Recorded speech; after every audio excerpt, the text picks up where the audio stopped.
Saya bertanya lagi, Pak. Ini kan sekian banyak ini kan yang hamil dipisah, terus kemudian ini ada laktasi dan lain sebagainya, Nggih. Nah, ini kan banyak kendala juga di teman-teman peternak khususnya waktu melahirkan ini, Pak. Nah, ini kalau dari Pak Jarwo ditungguin apa enggak? Kalau sudah ada yang indikasinya kayaknya sedelamane ngarep melahirkan itu loh Ya, dari panjenengan. ya seharusnya sih kalau memang seharusnya kalau peraturan kambing melahirkan harus ditungguin, tapi kalau Nah. saya itu jarang di kandang paling sore sama pagi. Nggih, nggih, nggih, nggih. Jadi kambing lahir kadang-kadang tahu-tahu sudah jalan sendiri, udah nyusu sendiri gitu. Oh, gitu. Berarti Karena Hah? dulu pengalaman pertama, karena saya satukan, akhirnya kambing yang lahir keinjek-injek yang lain. Oh, Setelah saya gitu. pisah-pisah, saya seket-seket, akhirnya angka kematian cempe itu lebih kecil. Oh, gitu. Hampir Iya. hampir 90% hidup. Oh, 90% Ya. hidup ya.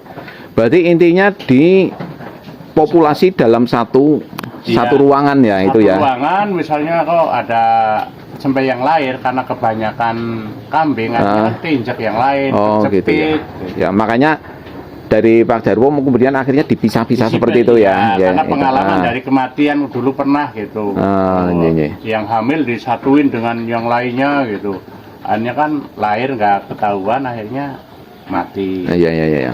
Berarti caranya mungkin Iya. untuk meminimalkan itu ya Iya. angka kematiannya itu. Karena Mau- biasanya kan banyak yang seperti itu kan, aduh, Dela rong dina wis mati, mati dan lain sebagainya. Lah itu kebanyakan memang Ya, karena sama ini. nomor satu penanganan pada waktu kambing hamil, sama kesehatannya harus benar-benar dikontrol. Lah ini kesehatannya gimana ini, Pak? Ya, kambing hamil seharusnya pakannya juga harus yang alami lah.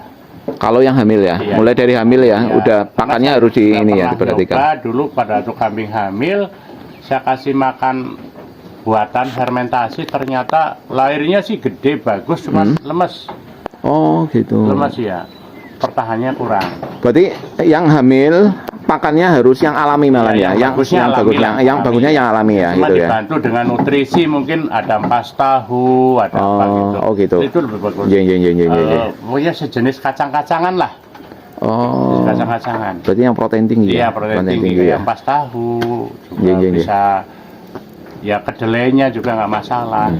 Lah, mungkin karena dari situlah akhirnya nanti lahirnya anaknya pada sehat-sehat Sehat, itu ya. iya. Ya, jadi kemungkinan lemes dan lain sebagainya Iya, itu agak iya, berkurang ya, alhamdulillah itu ya. Setelah saya berubah ke pakan alami untuk breeding itu anaknya lebih sehat. Oh, untuk breeding akannya lebih Iya, lebih iya, iya, sehat lebih sehat. daripada yang dulu saya pernah nyoba itu. Kalau pengalaman orang sih kita nggak tahu. Ya nggak tahu ya ini ini kan ini pengalaman panjenengan sendiri. J. Dulu pernah lahiran berapa ekor ya, 25 ekor yang hidup hanya 6, ternyata anaknya gede-gede cuma lemes. Juga dulu saya juga belum belajar masalah penanganan cempe, akhirnya alhamdulillah sekarang udah ketemu. Oh, ketemu ini ya rumusnya ya, formulasinya ya. Tapi kan memang kan setiap peternak memang punya cara sendiri-sendiri, punya J. rumus Ya, sendiri. ya. Cara pakan juga punya pola sendiri-sendiri. J, nggak sama. J.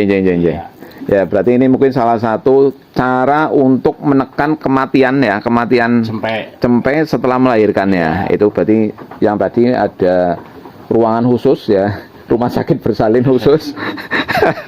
Terus nanti setelah itu kan berapa hari ya, berapa hari? Iya. Apa kemudian langsung laktasi? Begitu melahirkan langsung saya turunin. Saya kasih penanganan ya, terutama Nah, penanganan ini. penanganannya yaitu yang penting ada lendir-lendir saya bersihin, saya deketin ke induknya agar bisa menyusui. Setelah itu nomor satu pusar daripada cempe tersebut saya kasih antibiotik lah seperti betadine atau alkohol 70 selama 3 atau 4 hari berturut-turut 3 sampai 4 hari. pusarnya kering. Sampai pusarnya Ya, kering karena gitu. pengalaman saya J. dalam menangani cempe pada waktu itu nggak pernah di alkohol, nggak pernah pakai betadine, akhirnya cempenya sehat, tiba-tiba kejang-kejang. Oh gitu. Heeh. J. Setelah saya tanya ternyata bakteri bakteri itu apa masuknya lewat pusar yang tidak diurus, meskipun kelihatan pusarnya kering tapi virusnya udah masuk ke dalam tubuh cempe. Terutama itu yang cempe ya, perlakuan yang paling utama itu ya. Cempe, ya. Terus untuk kadang-kadang mungkin secara alami lah akhirnya mendekat ke induk. Tetap jenengan dekatkan terus Ya, itu harus didekatkan ya. Bagaimana caranya supaya kambing ini sayang sama induknya? Bagaimana supaya kambing itu sayang sama cempenya? Itu kan lendir-lendir yang baru lahir harus dijilatin sama induknya. Iya. Biar kenal baunya lah. Iya. Oke. Jadi memang secara alami seperti itu ya. Secara itu tapi didekatkan sama jenengan itu ya. Oke. Jadi kan memang kalau saya lihat misalnya ini kan misalnya lahiran 2 ekor. Anak sing induke ora seneng ming sijine. Ada kayaknya seperti itu, Pak. Iya, ada. Iya kan ada yang seperti itu, tipikalnya seperti itu. Seperti itu. Tapi kadang-kadang lama-lama itu kan paling 1-2 hari, setelah itu juga nanti dua-duanya boleh menyusui. Saya Gitu. paksa kadang-kadang. Nah, itu. itu. Saya pegangin. Iya. Iya. Biasanya ada yang tipikalnya lalu senangnya mungkin tok sing liyane kadang tersingkirna dan sebagainya. Akhirnya kan mungkin secara kesehatannya kurang ya kan. Nutrisinya juga Nah, ini penanganannya dari jenengan duanya tetap harus didekatkan terus ya. Dekatkan terus. Kalau sampai dipisah nanti malah induknya semakin nggak suka sama cempenya. Gitu. Kayaknya kemarin lahiran. Ya. Oke. Waduh. Malah nang sing lahiran.